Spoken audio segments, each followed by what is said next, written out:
Hello and welcome to chapter 3141, which is looking at heterotrophic nutrition of your favorite multicellular organisms. This would include fungi as well as animals, and specifically looking at the digestive organs of a number of different animals. So we'll keep on going. So the heterotrophs are basically organisms that need other organisms, multicellular organisms, in order to feed. And this include herbivores, carnivores, and omnivores. The diets of these organisms need to contain all the essential nutrients, that is, the fats and amino acids and kind of everything else. In animals, we see 20 different amino acids that are required.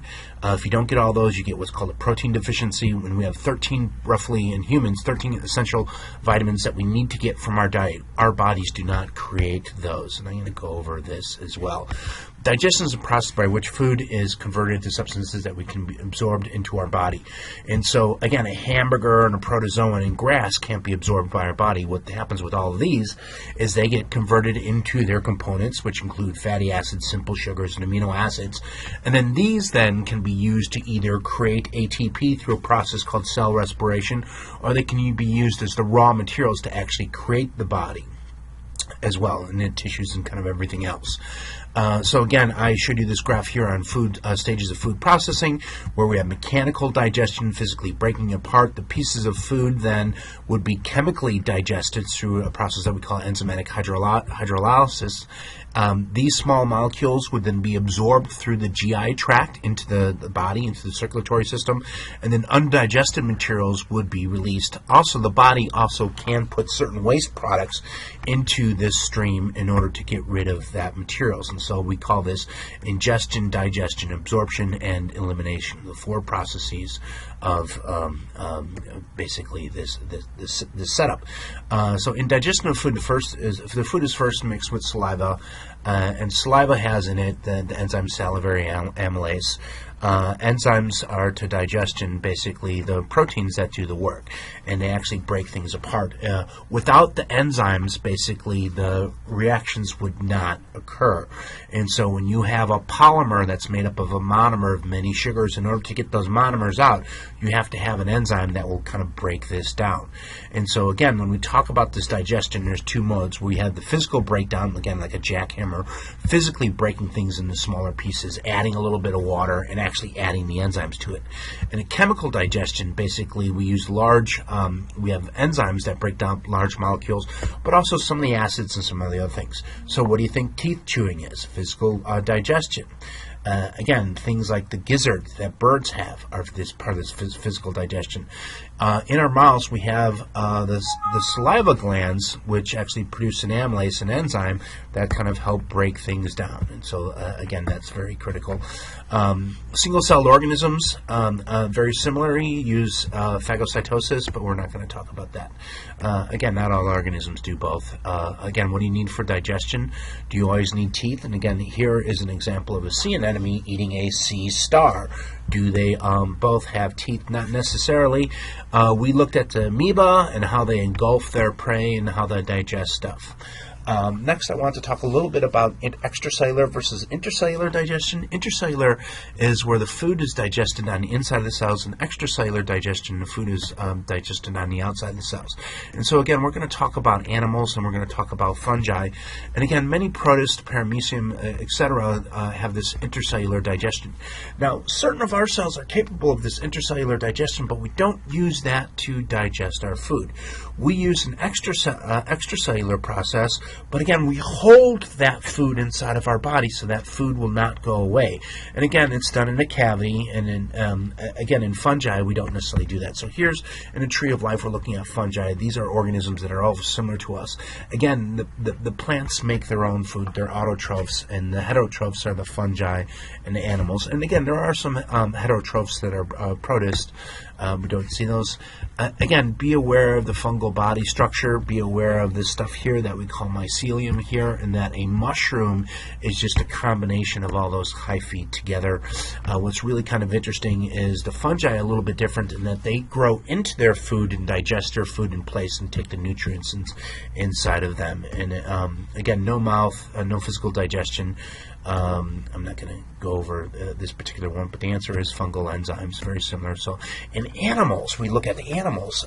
We have, again, it's extracellular digestion, but we take our food and we incorporate it into a cavity. And here we see the gastrovascular cavity of cnidarians. We see the gastrovascular cavity in here of the flatworms that we looked at. And so again, we talk about this. What's the advantage? Advantage of having a complete digestive system, that means a mouth and an anus, is that we can make specialized regions.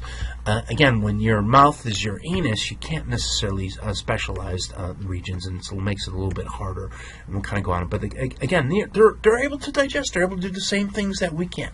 However, in here, when we have a complete alimentary canal, we can do a lot more. And so again, this is a directional tube. We have a separate mouth and anus. We have many specialized parts, including things like the crop, which we see in both of these organisms here, which is a small little pouch that's able to hold some material.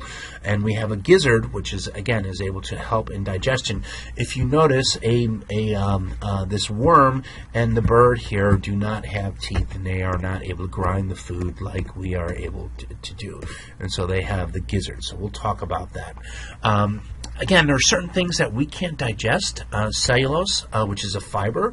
Again, do you know why we can't digest cellulose? It's basically we don't have the energies in order to do that. It's a very big carbohydrate. It's a very hard to digest. And actually, all animals act enzymes that will break down cellulose. However, there's lots of animals, anything from ants to rabbits, that eat a lot of cellulotic material that seem to be able to digest them. How are they able to do this? Again, take a look at the cow, which is a ruminant that has a stomach that's a multi-chambered stomach. Basically, what they do is they break down the food, physically break down the food, so that bacteria and other protists can digest the cellulose, and then they chew up these organisms, and then that's actually what they eat. Rabbits have symbionts, but they don't have the special four-chambered stomach that the cows have, so they actually eat their own feces in a process called coprophagy. And so when they eat it, they have two different types of poops, one that has the symbionts in it, and one that's after the symbionts are done. Again, termites have this kind of same thing. They have this kind of rectal pouch, in which case they have the bacteria and the protozoans that are going inside of there. Again, which animals would you expect to find that is human digestion? I want you to be able to basically, since this is a class and we talk a little bit about the human body as basically a typical organismal body, I want you to be able to follow food as it goes from the mouth down to the anus, and what organs are involved and kind of what they do.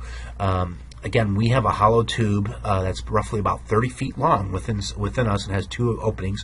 We have the mouth, the esophagus, the stomach, the small intestine, the large intestine. And you need to be able to do what those, see what those do. The mouth is responsible for physical breakdown of food. You need to know what the tongue and the teeth do, and the various parts, the glottis and epiglottis. Here we can look at the various different types of teeth that we see, and our carnivores are going to have different types of teeth than us omnivores are. And so again, take a look at those. I would like you to be able to identify the different types of teeth that we have, and again, what they do, and in terms of what the teeth are made of. What's really kind of interesting is that when we look at something like a sandwich, there's many different types of molecules that are inside the sandwich. And then what our bodies do is basically physically and chemically break down those molecules in order for us to be able to absorb those molecules. Know how we swallow and move the food down into our stomach. Know the basic structure of basically what the tube is that makes up our intestines, and how those particular ones work. The esophagus is pushed down into the stomach. Have an idea of how the stomach works. We kind of go through this, and then again, in our mouth we have the mastication, physical breakdown. In the esophagus, we're basically just moving it from one area to another. In the stomach, we're churning. We're producing things like pepsin, which produces proteases, which kind of break down proteins.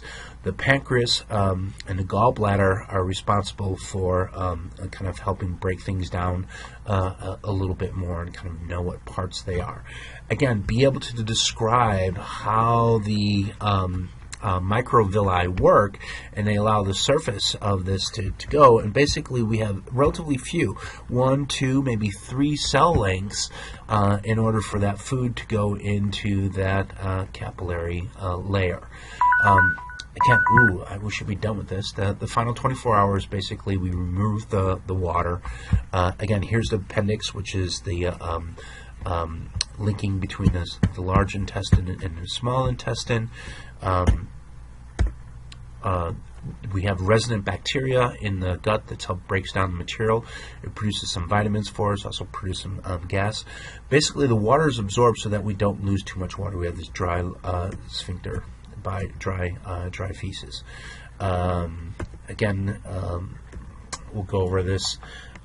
Some organisms, basically, and the next one I want to go real quick is talk about things like nutrition. And what we will see is certain organisms like this reindeer here will eat old antlers. Why do you think they eat those antlers? Well, again, it's to get the nutrients that are inside there. And sometimes we feel that some of these kind of weird diets that certain organisms have is because they are lacking nutrition. Again, take a look at nutrition and fungal life cycles, the difference between hyphae. Again, there's various types of specialized hyphae that we have, and so we talked about this. Again, be able to recognize the different types of skulls and what types of organisms that are. Again, have an idea of the difference between an herbivore versus a carnivore digestive system. The foods that an herbivore eats are a lot harder to digest than the food that a carnivore eats, and it's different. Okay. Invertebrates are a little bit different. Again, here we have that gastrovascular cavity. And if you look at that food is basically going to be exposed to almost all those particular cells. So this particular organism doesn't need a kind of a circulatory system, and the gastrovascular cavity acts a little bit like a circulatory system. Again, have an idea of the different types that we have in here. Here's an overview of the human system that we have. We have the mouth, the salivary glands. These are accessory organs. The mouth breaks down the food, starts the chemical digestion. The esophagus moves it to the stomach, where we have a continuation of the chemical digestion. The small intestine, we have continuous chemical digestion. We have accessory organisms, the gallbladder, the liver, the pancreas, which all are involved in the breakdown and absorption of these materials. In the large intestine, we are basically doing some secondary fermentation. We're absorbing in the materials, and so that the materials are collected here and they are relatively dry.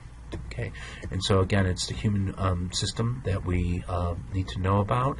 I'm not going to get that much into some things like the earthworm, but have an idea of how the earthworm and that works. Carbohydrate, protein, and nucleic acid and fat digestion, have an idea of kind of what's those going on. This is looking at it, and that's basically about it that we will look at. And we'll talk about these other processes a little bit later. And again, the metabolism, which can give us the difference between a fat mouse and a not fat